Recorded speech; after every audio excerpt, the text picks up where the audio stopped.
Hello and welcome back to the Octopus Movement podcast. This is our sanctuary for nonlinear minds where we celebrate unconventional thinkers and tap into their unique power to change the world. I'm your host, Isis Fabian, and I am so excited to be here with Yoka Brouwer. Yoka is a published writer, neurolinguistic programming trainer, Holocaust survivor, lifelong learner, psychotherapist, a book in the human library, a founding member of the Octopus Movement, so many other things, and we don't need this resume that's only scratching the surface of who you actually are as a human, Yoka. But you have lived a long and storied life.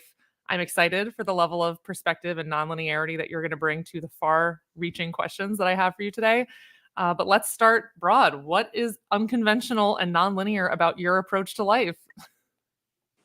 Well, I can't give you examples, but let me tell you, when your kid says, referring to Forrest Gump, my mother's like a box of chocolates, you know that there are a couple of things that I'm perhaps not the regular mom.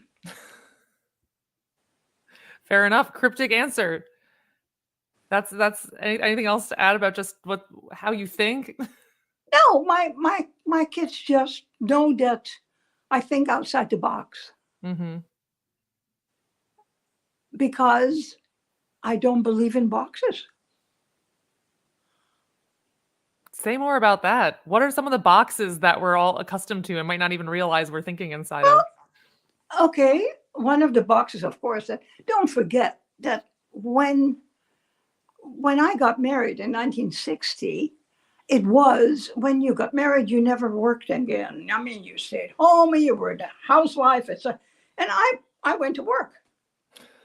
And of course, that was not an okay thing.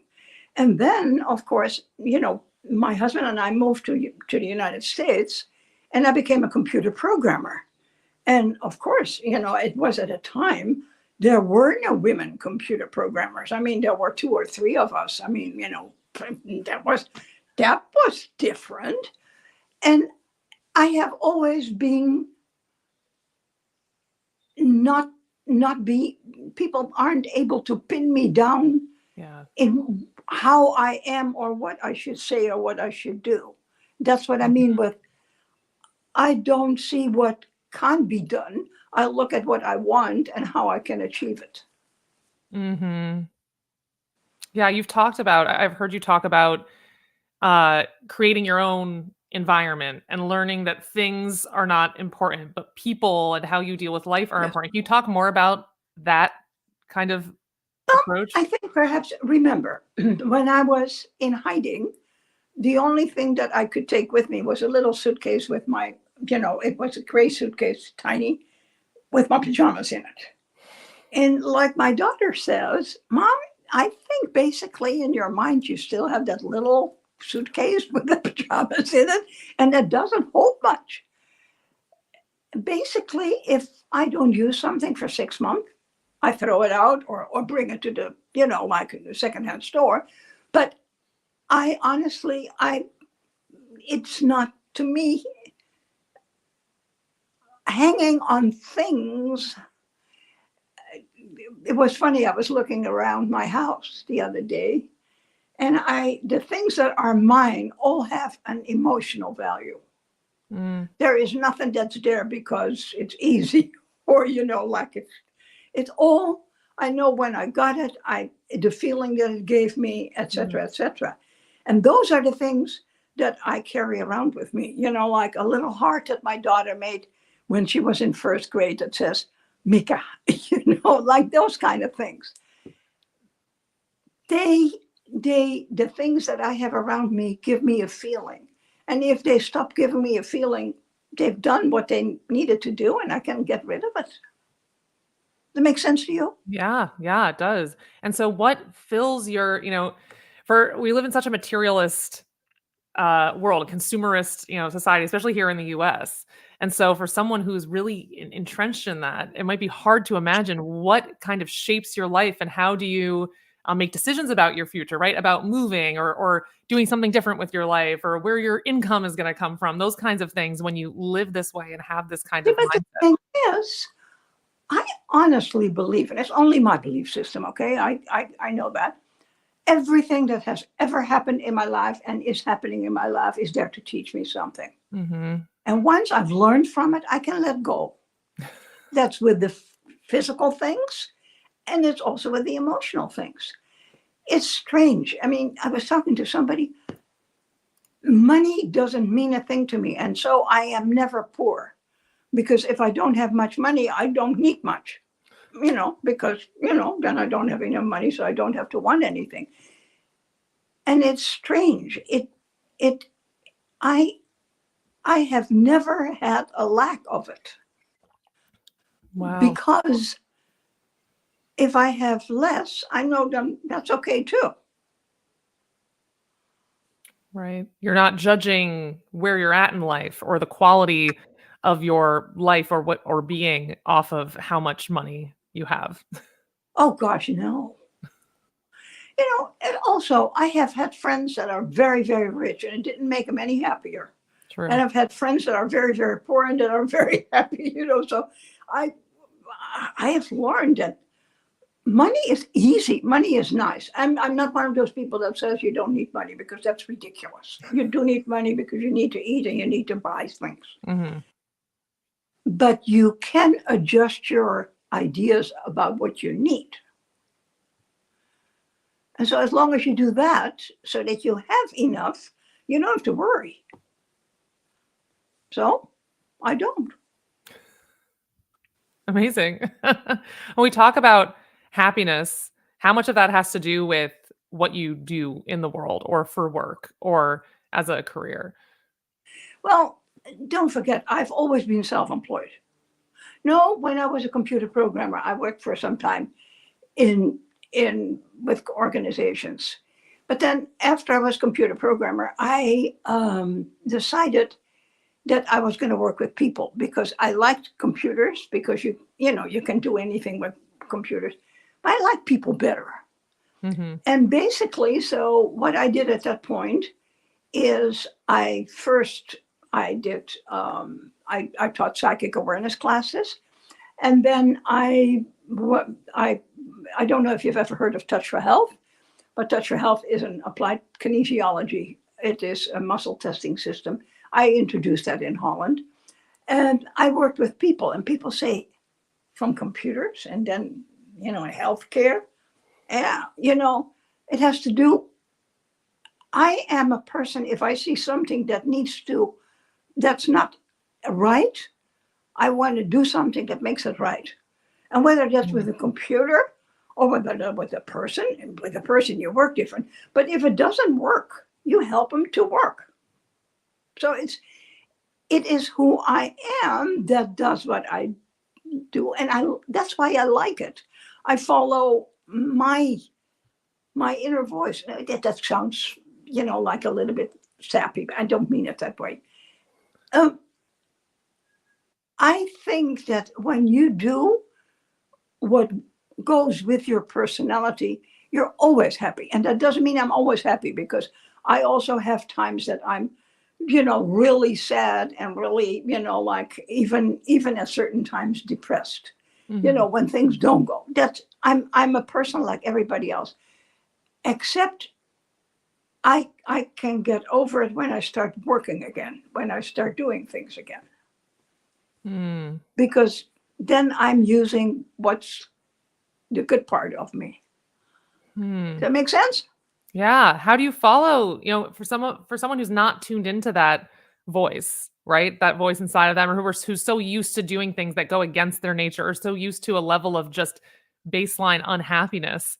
How do you shift out of that way of being? Because it just feels better to be happy. But what does it sound like, or how do you figure out, someone Well, who might be listening to this saying, "Oh, I hate what I do for my job," right? okay. Where do they go? When I'm unhappy, I most of the time I see things how they're not at this point. I and so if within that not being happy, I can shift it to see what can I do to, do something with this. What Mhm. is there to be learned from this? Because there's Mhm. always something. Being unhappy tells me something about me. Mm. That something that is going on is not in accordance with who I am.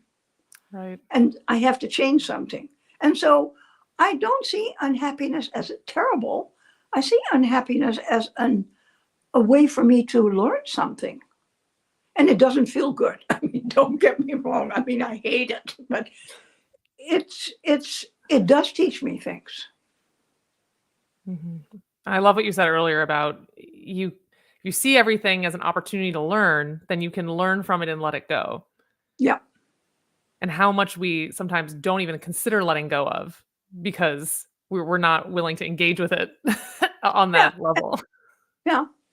It is funny because all of a sudden my brain goes, in a human library, people very often ask me whether I still hate the Germans. Well, of course, that presupposes I ever hated them. Right. Which is kind of stupid. And then I tell them, I said, I think hate is an emotion that only gets you upset because the person you're hating doesn't even know you're hating them. Yeah. So when I have those kind of negative feelings, it says something about me, not about the other. And that's not always fun. Because sometimes I kind of get really irritated with myself because I go like, excuse me, haven't you learned that one yet? I need to go through that again. I mean, come on. But obviously I haven't, because otherwise I wouldn't have to go through it again. Right. Yeah, it's like that quote. I can't remember who said it, but it's that like resentment is like drinking poison and hoping it'll kill somebody else. Right. It is. And same thing with hate. Right. It's stupid. Right. Yeah. And how do we separate the behavior from the person, right? Because you can love the person, but hate the behavior. But we often, conflate the two to say, well, how could I not hate this person? Or how could I not have resentment towards this person when they behave this way? Well, but that's a different thing. I once had two girls, and they said, before I started my talk, it was in the human library, they said, we first want you to know we're German. Do you want to talk to us? And I said, well, why wouldn't I? I mean, like, were you there? Did you put my family into concentration camps? No. I said, well, then let's talk. It is, for me, I say, there are some Dutch people I don't like. And there are some Americans I don't like. And I tell you a couple. And there is some, like other people I don't, and Germans too. But it has to do with behavior, not with their passport. Right. So I think the moment, and then we're going to, like I always talk about discrimination when I'm in the human library, because I honestly believe, as far as discrimination goes, if you're not part of the solution, you are part of the problem. Yeah. And so for me, when somebody around me has a derogatory or discriminatory remark, I will react. I mean, it's just in my genes. I mean, I do. Except what I do is I ask open questions. Yeah. Can you give me a little bit of an idea why you come to that conclusion? And or go with logic.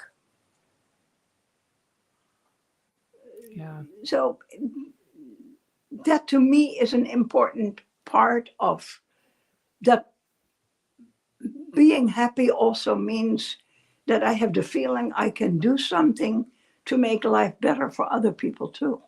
And this idea of discrimination, I think you're really touching on something important about if you're not part of the solution, you're part of the problem. Our instinct to respond, to meet fire with fire, right? When someone is discriminatory, I do a lot of work, for instance, with around anti-racism with like other white women. And I had someone once say, she was like, oh, my uncle on my husband's side or whatever said this thing at Thanksgiving. And the next day I thought of like the great speech I should have delivered, in response to him, about his racism and how I really would have given it to him. Right. I was like, and then he totally would have been like, you're right. I'm not racist anymore.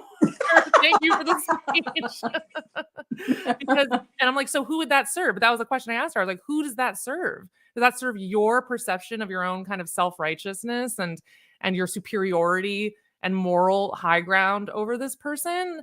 What's that doing for the landscape of racism? What's that doing for the next person of color that man's going to encounter? Is that making that person's life better? Because it doesn't sound like it. The thing that amazes me, though, is when I ask an open question, people kind of look at me like, huh? Because sometimes they don't even know why they say what they're saying. Exactly. It's something that's been in their head and, just comes out of their mouth. Yeah. And so if we can make people aware of what they're saying and the influence it has on us, I think if we can do that in a non-threatening way, in a way that says, okay, because I don't have to agree with you to respect you. Mm-hmm. And I can respectfully disagree with you in certain ways. If we can learn to talk, and if everybody does that wherever they live, I think we can do something about it. Absolutely. And I've heard you talk before about how this impulse of discrimination and of hateful behavior comes from a place of fear. So it's a fear-driven behavior in the first place. So aren't you just compounding that fear by attacking the person in response and talking down to them and belittling them and condescending to them? Isn't that just going to make them even more fearful and even more bought into that behavior? Yeah.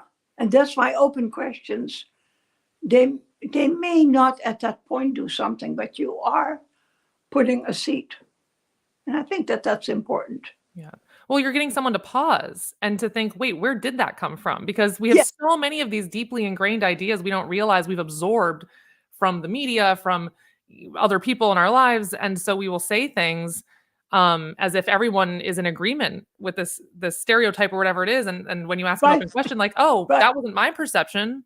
Where is that coming from for you? I used to do this a lot with interviews of candidates, for companies, right? Like people say, oh, this is neurodivergent people in particular, right? Oh, he's just, he wasn't engaged in the interview, or he doesn't have a good personality or whatever. And it's like, well, that wasn't my perception. Can you explain where that's coming from? And all of a sudden they're like, oh, I just thought everyone would just agree with that. Oh, now I have to figure out where the perception is coming from. Right. And to me, it's funny. If people agree with me, that's fine. If they disagree with me, that's okay with me too. Because, like sometimes it's fun when people disagree because you learn. I don't learn from people that agree with me because I already know what they're thinking because they agree. Sometimes when people disagree, it gives you a different level. And I don't have to always subscribe to it, but it may give me an insight why that person is thinking that way. Mm-hmm. And I think we need more respect and more understanding amongst people so that we can get to a consensus, that we can get to something that we can agree on. Yeah. Or just building the capacity to come into any situation and recognize I don't have all the answers. I don't have all the pieces. Right. I'm bringing one perspective. This person's bringing a different perspective. And there's aspects that I can't see, to build that humility, because so often we are talking right past each other. You see it on the internet a lot. People are having a conversation. I'm like, these two people are not understanding each other at all. They're making all of these assumptions based on the other person's political affiliation or whatever it is. Right. And there's no real And dialogue. what assumption says, huh? To assume. Exactly. Okay. Exactly. And we're socialized to assume a lot more than we realize, right? We do. We do. And it's fun sometimes to assume. Yeah, and it's easy. And it's that's our psychological bias. But I think what's interesting about you and so many nonlinear thinkers is this desire to learn. We just always want to learn more. We want to complexify our view of the world, not simplify. We don't want to stand still. Yeah. We don't want things to be too simple. I'm often like, this is too simple. I need more information because this is too binary. It's too black and white. It can't possibly be this way. Right? Yeah. Well, what else about your kind of unique experience influences the way that you make decisions and interact with the world, or maybe some of the pivot points in your life where you've made a really big change and what's come out of that? Interesting question, but I don't know if I have an immediate answer, because one thing always follows the other, because I learn something and then I change what I'm doing to do that. And so I don't have the feeling that I have big, huge changes, because they're a result of something. So they're organic, So and you're very they're from within me. They're not, I don't react to somebody else doing something and then I make a change. When I look at it, most of the changes that I've made are because I have decided that doesn't work anymore, so something else takes the place. So you're really Yeah. aware of that kind of growth in yourself and that cause and effect and that movement from one stage of your life to the Oh, next. absolutely. I'm the Yeah. one that's responsible for me. And your cat is gorgeous. He only does this when we're doing the podcast. We always have one cat in the human library. I mean, it seems cats and interviews and people talking on Zoom, it attracts them. Yeah, or he knows people are watching. He's like, "This is an Yep, important moment for me to absolutely. Yep. get on my stage." So, Well, I'm sorry for the distraction. But yeah, I think what you're speaking to, it's so natural for you. But I think a lot of these things that have become so natural and second nature for you are really new and hard to grasp for other people, or people who haven't lived as long, who maybe our lives are dictated by those external things, right? We haven't developed that sovereignty that you're speaking about. Where I'm a sovereign being and my own growth is determining my future, rather than external stimuli, and you're kind of flapping about like a leaf in the wind. I mean, I don't know what my question is about that, but that's just standing yeah, out. no. I look at it and I go, gosh, that sounds very presumptuous, but that's not what I mean. I mean, but yeah, and you said it to me, but then I go, like, when I hear it back, it kind of goes like, wow. I mean, did I say that? I didn't mean to be presumptuous. Okay. Oh no, it comes across as if you have this level of internal self-awareness and Right. I do. groundedness in who you actually are and what you actually want and what matters to What I you don't want. and what you don't want. Yeah. I think not everyone is so tapped into that and so confident about those Yeah, but conclusions. I also, like let's not forget I've got 83 years. I mean, like, you kind of learn a little bit when you get older. I mean, Yeah. it kind No, of happens that way. I know you've talked before about the complete absence of fear of death, right? You have No, no fear of no, death. You have no negative no, relationship with no. death. When did you let go of that fear? What point in your life was that something that you just were no longer concerned with? I have never, I don't have any memory of ever being afraid of death. Wow. And when my husband was dying, that was fantastic. Neither one of us had fear of death, Hmm. because our granddaughter was very scared of it. And after that, she says, going through that process with you guys, I'm not afraid of death anymore. And to me, like, you live and then you die. And I think that I'm continuing about it. But to me, yeah, just let go. Yeah, one of many things that you just let go Yep, of because let go. Don't need it you had to learn. anymore. Yeah. Right. I think you've said even I'll die when I'm done learning, right? And it could be at any Absolutely. time. So I've still got Well, learning to do. I don't think I'll die when I'll stop learning, because I will learn until I'm dead. I mean, Right. so I don't think that. Yeah, Yeah. And yet as a societally, we have such a, especially here in the US, I don't know how you would contrast it with Holland, oh but such a poor relationship to death yeah, and to grief, and even people who are diagnosed with terminal illness. Well, hmm they're trying to to go through that with their families, and their families are like, don't be so negative. You're going to get cured. You can't give up hope, right? Don't talk about your impending Oh, death. do I know? You know that I've been a psychotherapist for quite a long time, and before that was in the health field. But I would, people would come to me and say they've been told they have incurable cancer. And I said, oh, how does that make you feel? Are you afraid of death? And they kind of looked at me.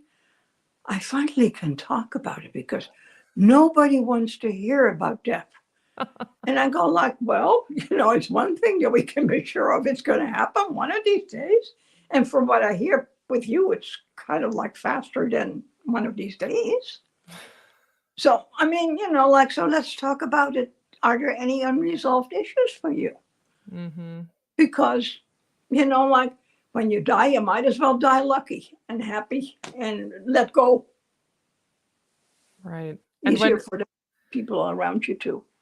And this goes back to what you were saying about happiness, and also something that came up in the chat earlier around when you're living in your happiness and you're living that alignment, everything kind of flows from that. And I do think our fear of death, at least in Western culture, really just stems from this fear of almost missing out of, oh, I'm not living the life that I want to be living. So if I were to die tomorrow, it would be so devastating because I haven't, done all the things I wanted to do or achieved the things I wanted to achieve or accrued the material that I wanted to accrue in this life, versus if you're living in alignment every day, maybe you don't have that kind of concern because you're like, I'm living the life I'm meant to be living. Well, and if it ends tomorrow, it ends tomorrow.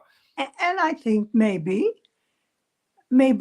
it works to live each day as if it is your last one. Because then you don't have to be afraid anymore. Right. Be happy with what you are at that point. You say, I haven't been rich. What do you have right now that is already rich? Exactly.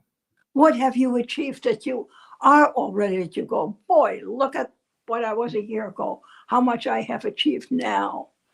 To me, let's look at what we've got rather than what we don't have yet. Mm-hmm. And that's a box. You talked right at the beginning about you don't believe in boxes. That is a box that so many of us are living in, is the box of only thinking about what I don't have, only thinking about what I haven't yet obtained. Mm-hmm. And then everything else is totally invisible. The Right. roof I already have over my head, the loving relationships I already have in my life, the food that Mm-hmm. I have on the table right now, right? It just becomes invisible, part of the background because of this socialization to look at what we lack. Yeah. And how can someone, especially now with the economy, a lot of people are struggling. And I know we're about out of time. So this is last question, then we'll wrap up. I'll give you a chance to jump on anything else you wanted to share. But it can be such a dire situation, especially for the younger generation. Looking ahead, they're like, I feel like I'm never going to buy a house. I'm never going to have that financial freedom. How do you, what advice would you give for looking at what you have and really feeling the richness of what is currently in your life? You're saying it. That's what it is. Looking at what it is at this life. Because when you do that, when you're in the right place for yourself, you at one point will get that house. There's no but or if about it. Because you will find a way to do that. If that would add to your happiness, you will find a way to do it. Right. So being in alignment with what truly you need for happiness, not what someone else tells you you're supposed to have, or creating a picture of happiness. You are in charge of you, and you're in charge of your feelings, nobody else. You decide how your day is going to be tomorrow. It's so true. We have so much more agency. When we really see how much agency we have, it can be terrifying. I think sometimes we want to hide and blame it on someone else and not claim that agency. Well, thank you, Yoka. Listeners, I wish we had more time. You've heard from our esteemed thought leader. I want to know what's sticking out for you. What's just sticking in your mind? How will you think about your life differently after what we heard from Yoka today? Yoka, any final words of wisdom for our listeners to help them activate their own potential? It was fun talking to you, and I hope we can do it. We don't have to do it on this, but we can also talk normal. I mean, together. I mean, Yeah, sorry everyone else. This is going to be an exclusive Yoka ISIS conversation. You're not going to get to see. That would be fun is important. Okay. Hey. Well, we Bye, heard everybody. Just a quick wrap up. We heard about when you learn from something, be able to let it go, what it looks like to separate from that fear of death, showing gratitude for what you have currently in your life, and finding that inner voice to live in alignment with your true self and your purpose. So there you have it, everybody. That is our taste of one of the incredible founding minds of the Octopus movement, our sanctuary of nonlinear thinkers. Please remember to embrace what makes you weird, unleash your nonlinear superpowers, and join our movement for a future that blooms. That is a wrap on this episode of the Octopus podcast for now. Looking forward to seeing you again and swimming with you next time. Thank you so much, Yoka. Take care.